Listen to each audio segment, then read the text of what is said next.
تیسری بات فرمائی وقیام اللیل، راتوں کو قیام کرنا، جب دنیا سو جائے مصلی بچھا لے اور اللہ کے حضور آہوزاری کرے اور اللہ کے حضور سجدہ ریزیاں کرے، قیام اور رکوع سے اپنے روٹھے ہوئے رب کو منائے۔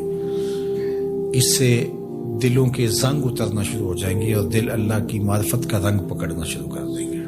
اور چوتھی چیز انہوں نے بیان فرمائی وَالتَّضَرُّعُ عِنْدَ السَّحَرِ، سحری کے وقت مصلی کے اوپر بیٹھ کے رونا، سحری کے وقت مصلی بچھا لے اور اللہ کے حضور آہوزاری کرے، قیام میں رونا، سجدوں میں رونا، رکوع میں رونا، دعاؤں میں آہوزاری کرنا، مصلی بچھا کے اس پہ بیٹھ کے دعائیں کرنا، اللہ کے حضور تضرع کرنا، اللہ کے حضور زاری کرنا۔ اور یہ اس قدر مفید ہے دلوں کی جلا کے لیے، باطن کی ستھرائی کے لیے، روحوں کی پاکیزگی اور عفت کے لیے اور من کی روشنی کے لیے کہ یہ تجربہ آپ کر کے دیکھیں کہ آپ سحری کے وقت اٹھ جائیں اور اللہ کے حضور سجدہ ریز ہوں، اور وہ وقت ہی ایسا ہوتا ہے کہ جب آپ وضو کر کے مصلی پہ آتے ہیں تو خود بخود آنسو ڈھلنے لگ جاتے ہیں۔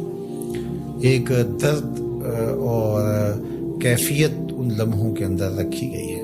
اور پانچویں چیز جو ارشاد فرمائی گئی وَمُجَالَسَةُ الصَّالِحِينَ، نیک لوگوں کی صحبت۔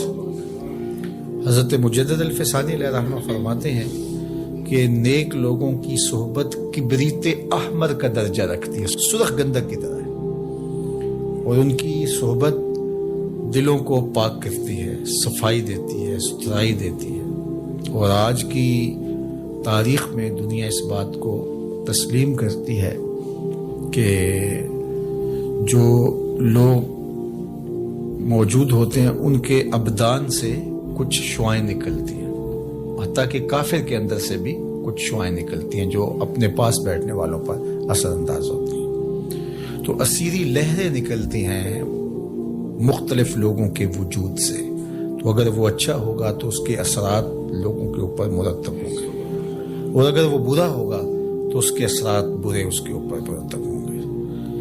اور یہ ایسا تجربہ ہے کہ جو آپ کر سکتے ہیں، اچھے لوگوں کی صحبت میں بیٹھنا اٹھنا شروع کریں، خود بخود آپ محسوس کریں کہ ایک اندر کچھ اتر رہا ہے، نور اتر رہا ہے، روشنی اتر رہی ہے۔ اچھے لوگوں کی صحبت میں بیٹھ کر رغبت دنیا کم ہوتی ہے، رغبت آخرت بڑھ جاتی ہے، انسان اپنا محاسبہ کرنے لگ جاتا ہے، نیکی کی طرف اس کے قدم اٹھنے لگ جاتے ہیں، برائی سے رکنا شروع کر دیتا ہے۔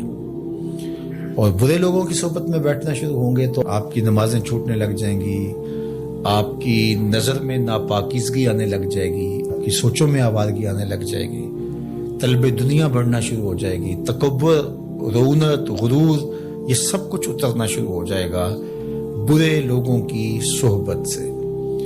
اس لیے برے لوگوں کی صحبت سے ایسے بھاگا جائے جیسے کسی موذی جانور سے بھاگا جاتا ہے۔ رومی نے تو کیا خوب کہا کہ تا توانی دور شو از یار بد، یار بد بدتر بود از مار بد، کہا جہاں تک ممکن ہو برے یار سے دور رہے، اور پھر فرمایا کہ برا یار برے سانپ سے بھی برا ہے۔ وہ کیوں؟ کہا کہ سانپ لڑتا ہے تو جان لیتا ہے، برا یار لڑتا ہے ایمان لیتا ہے، آخرت برباد کر دیتا ہے۔ اس لیے اچھے لوگوں کی صحبت کو تلاش کرنا چاہیے، اور اچھے لوگ مل جائیں تو ان کی صحبت کو غنیمت سمجھنا چاہیے۔ مجھے واصف علی واصف مرحوم کا ایک جملہ یاد آیا، انہوں نے کہا تھا جس شخص کے بارے میں تمہیں شک ہونا کہ اللہ کے قریب ہے اس کے نیڑے لگ جاؤ، تمہیں شک بھی پڑ جائے کہ یہ بندہ اللہ کے قریب ہے تو پھر اس کے نیڑے لگ جاؤ، اس کی غلامی اختیار کر لو، اس کی نوکری اختیار کر لو، اس کی صحبت اختیار کر لو۔ تو یہ 5 چیزیں حضرت یحییٰ بن معاذ فرماتے ہیں کہ اجڑے ہوئے دلوں کو آباد کر دیتی ہیں، بیمار دلوں کے لیے پیام شفا ہے، اور دلوں کے زنگ اتار کے اللہ کی معرفت کا رنگ دیتی ہیں۔ اور ان میں سے قراءۃ القرآن بالتفکر، دوسرا خلاء الباطن، تیسرا قیام اللیل، اور چوتھا التضرع عند السحر، اور 5واں مجالسۃ الصالحین، نیک لوگوں کی مجلس صحبت میاں صاحب نے بھی کہا تھا صحبت مجلس پیر میرے دی بہتر نفل نمازوں ہک ہک سخن شریف سونے دا کرتا ماہر مرازوں. اللہ اکبر. چونکہ ظاہر ہے جو خیر پر مشتمل بندہ ہوگا تو وہ جب بھی بیٹھے گا خیر ہی بانٹے گا. الاناؤ یترشع بما فیہ، برتن سے وہی ٹپکتا ہے جو برتن کے اندر ہو. تو کسی اچھے آدمی کی صحبت میں آپ بیٹھیں گے تو وہ خیر ہی دے گا، وہ آپ کے لیے رحمت کا سبب و ذریعہ بنے گا. اور برا آدمی چونکہ اس کے اندر ہی شر ہے، اس کے اندر ہی برائی ہے، تو وہ خیر دے ہی نہیں سکتا چونکہ اس کے اندر ہے ہی نہیں.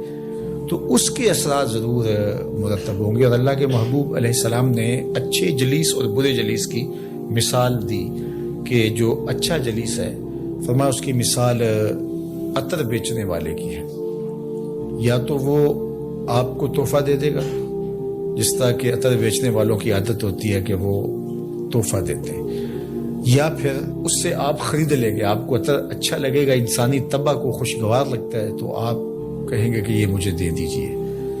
اور تیسری بات فرمائی کہ اگر نہ وہ تمہیں ہدیہ کرے اور نہ تم خرید سکو تو جب تک اس کے پاس بیٹھے رہو گے خوشبو آتی رہے گی.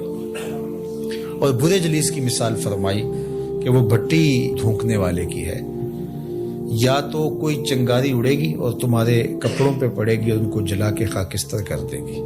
اور اگر ایسا نہیں ہے تو جب تک بیٹھے رہو گے تمہیں اس کی بدبو سے اور تعفن سے تکلیف پہنچتی رہے گی اور اس کے دھوئیں سے تمہیں اذیت پہنچتی رہے گی. اب تمہارا انتخاب ہے کہ تم اچھے لوگوں کی صحبت میں بیٹھتے ہو یا برے لوگوں کی صحبت میں بیٹھتے ہو. تو دلوں کا علاج پھر اللہ کے ذکر سے ہے. دلوں کا زنگ قرآن مجید کی تلاوت سے اترتا ہے. دلوں کا زنگ قرآن مجید میں غور و فکر کرنے سے اترتا ہے. دلوں کا زنگ اللہ کے ذکر سے اترتا ہے. دلوں کا زنگ کثرت کے ساتھ موت کو یاد کرنے سے اترتا ہے. دلوں کا زنگ سحری کے وقت اٹھ کے اللہ کے حضور آہوزاری کرنے سے اترتا ہے. دلوں کا زنگ صالحین نیک خصلت لوگوں کی صحبت میں وقت گزارنے سے اترتا ہے. اللہ ہمارے دلوں کو مصفہ اور مزکہ فرمائے اور ہمارے باطن کو ستھرائیاں، پاکیزگیاں اور نور و نکہت عطا فرمائے.